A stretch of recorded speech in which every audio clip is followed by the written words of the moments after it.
Hi everyone, this is a new video for my crochet stitch course and I will show you how to do slip stitches.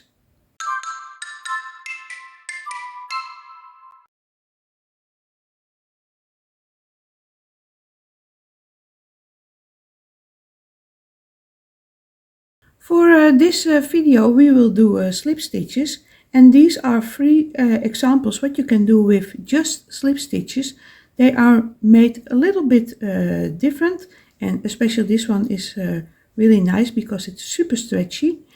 And we will focus on this version first, and I will also give a little sneak preview because this is the next thing that I will do in my crochet course, and this is Tunisian crochet. And if you have followed my crochet course as a beginner, then this is also something you can do, and yeah, that works slightly different, but it's really fun to do. And this is a practice sample because I also will be doing a little project with it. And here you can see with another type of yarn, because in a store here in the Netherlands they have boxes and they have these cute little balls of chenille yarn, and it's really fun to work with. So that's a little sneak preview. And well, let's get started with doing this. And I will take this yarn. And when you want to learn about the crochet symbols and crochet charts, that is something that I will also show you. You can find this on my website, and I will put the link below in the comment, or not in the comment, in the description, where you can find it. So just follow along.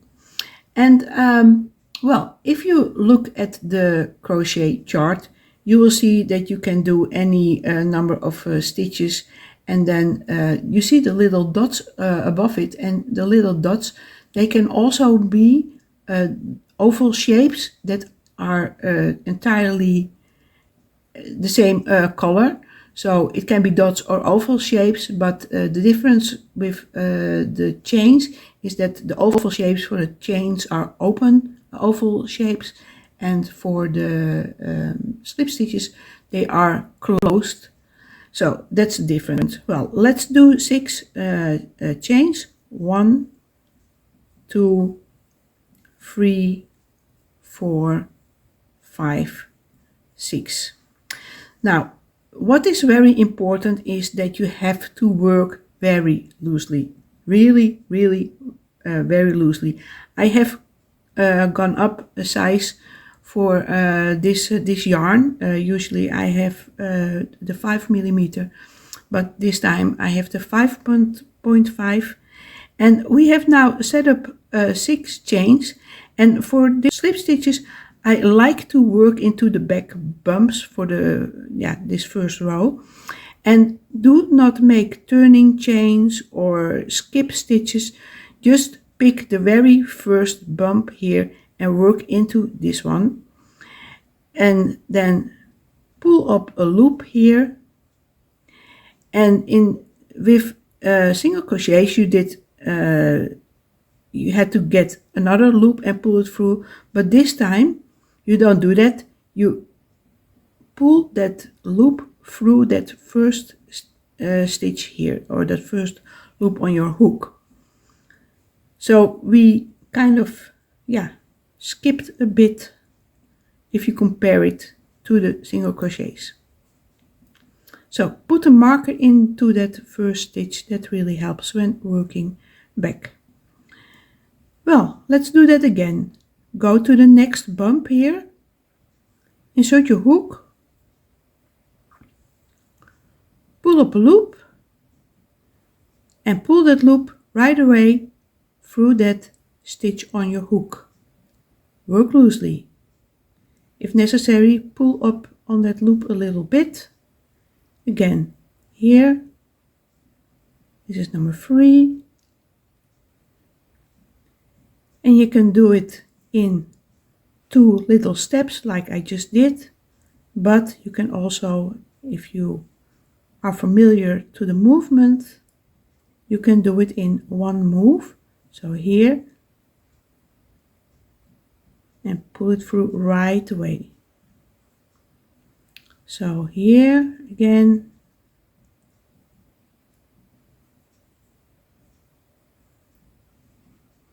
and then our last back bump here, and then pull up a loop and pull it right away through that loop on your hook.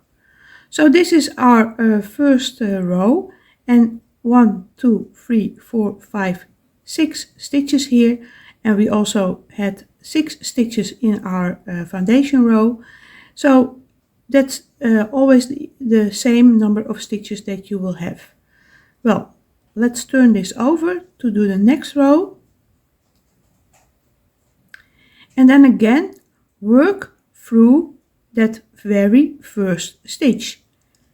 So here is the V shape you see here, and work under these both legs of the V shape, and sometimes you have to wiggle a little bit, and that's why it's so important to work loosely.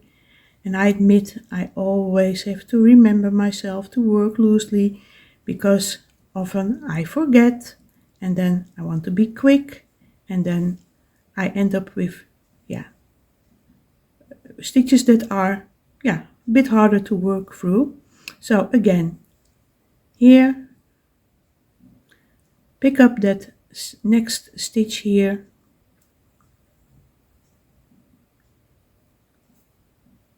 and pull the yarn through right away.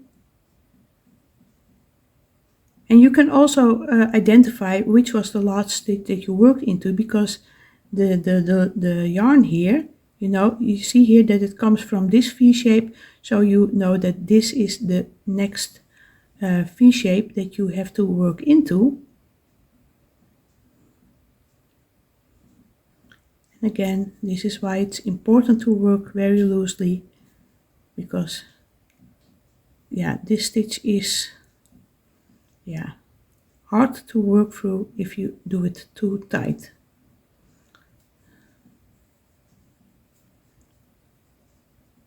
So, well,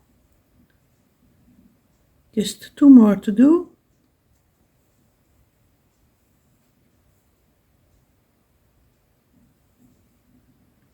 And then we have come to the last stitch, and here is why it's also handy to have that stitch marker here, because you clearly see which are the 2 loops that you have to work through. So and this last one is always a bit harder to work through, and well, let's work under it.